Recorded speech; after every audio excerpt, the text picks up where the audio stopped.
Star news आपके साथ मैं अंजलि स्वागत करती हूं आपका हमारे उत्तराखंड के बुलेटिन हमारी देवभूमि में। उत्तर प्रदेश के राज्यपाल आनंदीबेन पटेल पतंजलि में पहुंची ही थी। वहीं आपको बता दें कि जहां पर स्वामी रामदेव व आचार्य बालकृष्ण ने उनका स्वागत किया था। राज्यपाल का शॉल उड़ा करके और साथ ही पुष्पगुच्छ दे करके उनका स्वागत किया गया। वहीं स्वामी जी ने उत्तर प्रदेश की राज्यपाल आनंदीबेन पटेल को पतंजलि विशेष अनुसंधान केंद्र ले जाकर के पतंजलि द्वारा देश हित में किए गए कार्यों का अवलोकन भी कराया है। आयुर्वेद व योग के क्षेत्र में पतंजलि द्वारा किए जा रहे सभी कार्यों को आनंदीबेन पटेल को अवगत कराया गया है।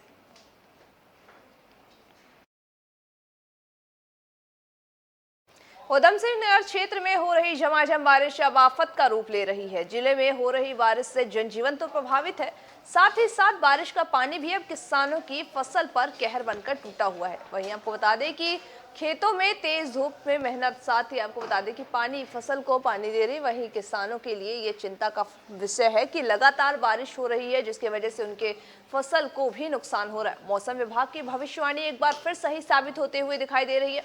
पहाड़ी क्षेत्रों में भूस्खलन की समस्या तो कहीं राज्य मार्गों पर जाम की समस्या भी बनती जा रही है। किसानों की लहराती हुई धान की फसलें बारिश की भेंट चढ़ गई हैं। मौसम की मार से किसानों की परेशानी लगातार बढ़ती हुई दिखाई दे रही है। आलम यह हो चला है कि किसान और कर्जदार बनता जा रहा है, तो वहीं किसानों की उम्मीद अब सरकार पर ही लगी हुई है।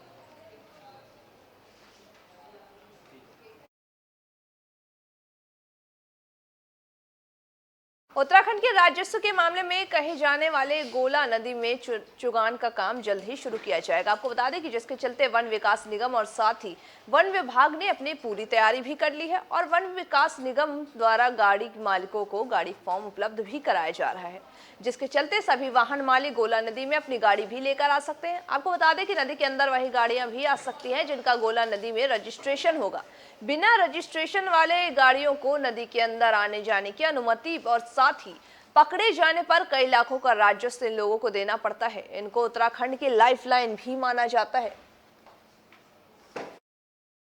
संबंध में जहाँ तक यहाँ पर हमें ज्ञात है, जो उच्च अधिकारी द्वारा निर्देश मौखिक तौर पर अभी निर्गत हुए हैं कि आप गेटों पर संपूर्णतः अंदर रोडों को बनाना और सीमांकन कार्य अति शीघ्र पूर्ण करें, ताकि 24-25 तारीख के बाद किसी क्षण भी गेटों पर उप खनिज निकासी हेतु गेटों को खोला जा सकता है। 24-25 तारीख बोले तो कौन सा महीना? ये 10वां महीना अक्टूबर 24-25 के बाद कभी भी। मतलब तैयारी पूरी है? हाँ, पूरे, और गेटों पर हमारी लगभग तैयारी संपूर्ण तरीके से पूर्ण की ओर। मौसम विभाग के अलर्ट के बाद से ही रात्रि से ही झमाझम बारिश का सिलसिला जारी है। पहाड़ों में हो रही मूसलाधार बारिश के चलते नदी नाले उफान पर है, तो वहीं राष्ट्रीय राजमार्ग 309 पनौद व साथ ही धनगढ़ी के नाले भी अपने उफान पर हैं, जिसमें राजमार्ग सुबह से ही बाधित हो चुकी है। तो वहीं पुलिस ने पहाड़ों को जाने वाले सभी यात्रियों से अनुरोध किया है कि उपरोक्त रूट से आने वाली यात्री अपने किसी भी सुरक्षित स्थान से रोकने का कष्ट करें और वहीं साथ ही यातायात पूर्ण रूप से सुचारू होने के लिए नैनीताल पुलिस के द्वारा अवगत भी कराया गया है।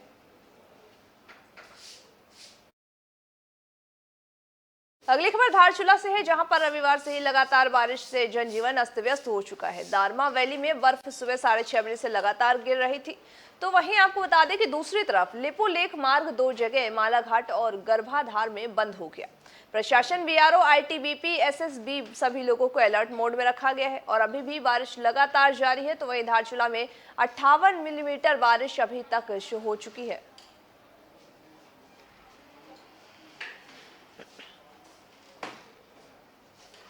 डिजास्टर को लेकर यह जो रेड अलर्ट जारी हुआ है भारी बारिश का, उसके संबंध में हमारी जो तैयारियां हैं उनको हम लोगों ने कल रात ही अपने कंट्रोल रूम एसडीएम के कंट्रोल रूम्स को एक्टिवेट कर दिया था और फर्दर फिर आज जो इंस्ट्रक्शंस मिले उसके क्रम में लाइन डिपार्टमेंट्स के साथ में मीटिंग की गई है। एसडीआरएफ और आईटीबीपी, एसएसबी और आर्मी से भी कोऑर्डिनेट करते हुए उन्हें अलर्ट कर दिया गया। उनकी रेस्क्यू टीम्स को भी तैयार रहने के लिए कहा गया। इसके अलावा वाटर लेवल को मॉनिटर करने के लिए सीडब्ल्यूसी और इरिगेशन डिपार्टमेंट को इंस्ट्रक्शंस दिए जा चुके हैं।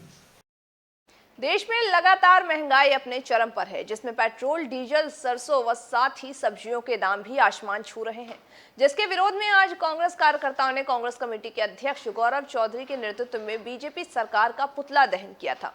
इस दौरान गौरव चौधरी ने कहा कि लगातार देश में पेट्रोल, डीजल के दाम बढ़ रहे हैं, वहीं महंगाई ने आम जनता की कमर तोड़ कर रख दी है। तो वहीं उन्होंने कहा कि किसानों को अपनी फसलों के सही दाम तक नहीं मिल पा रहे, जबकि 4 सालों के अभी तक की गन्ने का रेट सरकार ने नहीं बढ़ाया है, जिससे त्रस्त होकर किसान आज आत्महत्या करने को मजबूर हो गया है। मगर सरकार के कान तक जू तक नहीं रेंग रही है, जो कि बहुत ही दुर्भाग्यपूर्ण बात है। आज जिस तरह से महंगाई बढ़ती जा रही है और जो सरकार ये वादा करके आई थी कि वो महंगाई कम करेगी, और आज महंगाई की हाल ये है कि आम जनता त्रस्त हो चुकी है। पेट्रोल 100 रुपये से ऊपर जा चुका है, डीजल 100 रुपये छूने वाला है, गैस का सिलेंडर 1000 रुपये पार जा चुका है, तेल जो है सरसों का 200 के पार है, हर चीज़ महंगी हो चुकी है। लोग परेशान हैं, परंतु ये सरकार सुनने को तैयार नहीं है। आज उसके विरोध में कांग्रेस कार्यकर्ताओं ने डोईवाला में पुतला दहन किया है और जो हमारे जवान शहीद हुए हैं कश्मीर में, उनको श्रद्धांजलि भी दी है। उससे पहले हिसाब से बेहिसाब महंगाई जो बढ़ रही है हमारे देश में, चाहे वो गैस के दाम हो, चाहे पेट्रोलियम पदार्थों के दाम हो, आम आदमी का जीना दूभर हो गया है। और इसी के विरोध में कांग्रेस कार्यकर्ताओं ने आज डोईवाला में पुतला दहन का कार्यक्रम किया और जो सीमा पर हमारे जवान शहीद हुए हैं उनको भी मौसम विभाग की भारी बारिश की चेतावनी का असर अब भू बैकुंठ नगरी बद्रीनाथ धाम में भी देखने लगा है। तो आपको बता दें कि पश्चिमी विक्षोभ के चलते सक्रिय हो चुके हैं यहाँ ऊपरी इलाकों में बर्फबारी, तो फिर निचली क्षेत्रों में बारिश होने से देवनगरी का तापमान भी नीचे चला गया है। मौसम के इस बदले मिजाज से कड़ाके की ठंड के चलते लोग अंगीठी जलाने और साथ ही अलाव का सहारा लेने को मजबूर हो चुके हैं। वहीं अलर्ट के दृष्टिगत रखते हुए जिला अधिकारी हिमांशु खुराना ने जनपद चमोली में संचालित सभी शासकीय और गैर शासकीय वहीं निजी विद्यालयों और साथ ही समस्त महाविद्यालयों को 18 अक्टूबर से अवकाश घोषित कर दिया है। निर्देश आपके द्वारा दिए गए हैं सुरक्षा को लेकर? मौसम विभाग द्वारा दी गई एडवाइजरी के क्रम में हैवी अलर्ट जारी किया गया है, जिसमें भारी से बहुत भारी बारिश की आशंका है। तो उसको देखते हुए जो हमारा यात्रा मार्ग है उनमें हम सभी से अनुरोध कर रहे हैं कि आगामी 2 दिनों के लिए वे अपनी यात्रा को टाल दें और जो लोग बद्रीनाथ पहुंच गए या पांडुकेश्वर पहुंच गए हैं उनसे अनुरोध किया जा रहा है कि वे जोशीमठ या किसी अन्य स्थान पर रुकने का कष्ट करें। साथ ही साथ कल मंडे के लिए हमने स्कूल्स को बंद करने का आदेश निर्गत कर। देश रक्षा में अपने प्राण गंवाने वाले जनपद टिहरी के विधानसभा नरेंद्रनगर के खाड़ी रामपुर के सूबेदार शहीद अजय रोतेला का पार्थिव शरीर एम्स ऋषिकेश से सड़क मार्ग होते हुए आज भारी बारिश के बाद कल पहुंच चुका है। तो वहीं आपको बता दें कि रामपुर उनके शरीर को लाया गया है। पार्थिव शरीर पहुंचने की खबर सुनते ही सुदूर गांव से लोगों का हुजूम खाड़ी बाजार में उमड़ पड़ा। तो वहीं सभी ने नम आंखों से देश पर बलिदान होने वाले शहीद को श्रद्धांजलि भी दी है। खाड़ी से कुछ किलोमीटर दूर पर ही रामपुर गांव के नजदीक जैसे ही शहीद जवान का पार्थिव शरीर पहुंचा तो परिजनों की चीखने चिल्लाने की आवाज से समूचा वातावरण बेहद ही गमगीन हो गया। शहीद आपको बता दें कि शहीद के परिजनों का बुरा हाल है, रो रो कर उन लोगों का बुरा हाल है। वहीं साथ ही पार्थिव शरीर से लिपट कर वो लोग रोए हैं और साथ ही महिला इतनी गमगीन हो गई थी कि कोई भी अपने आंसू नहीं रोक पा रहा था। लोग परिजन को ढांढस बंधाते हुए भी नजर आए थे। वहीं इस मौके पर विधायक और प्रदेश के कृषि मंत्री सुबोध उनियाल, क्षेत्र के पूर्व विधायक ओम गोपाल रावत सहित क्षेत्र के असंख्य लोगों ने देश के लिए कुर्बान होने वाले शहीद को श्रद्धांजलि भी अर्पित की है। पूरे गांव को जो है बहुत दुख के साथ फख्र भी हो रहा है कि हमारा अपना एक बेटा, अपना एक भाई आज जो है इस भारत माता के काम आया और देश के लिए जो है अपने प्राणों की जो है उन्होंने जो है अपनी आहुति दी है। लेकिन आक्रोश भी बहुत ज़्यादा है पूरे जनमानस में कि पाकिस्तान को जो है सबक मिलना चाहिए। वो आए दिन जो है हमारी सीमाओं के अंदर घुसकर जो है लगातार आतंकवादी गतिविधियों को जो है बढ़ावा दे रहा है और हमारे निर्दोष जो हैं सैनिक जो हैं आए दिन जो है शहीद हो रहे हैं। इसलिए एक बार जो है पाकिस्तान का जो है नस्तो नाबूद जो है मिटा देना चाहिए। कहने को तो अभी कोई शब्द नहीं है, इतना दुख हुआ है कि उनको शब्दों में बयान नहीं किया जा सकता।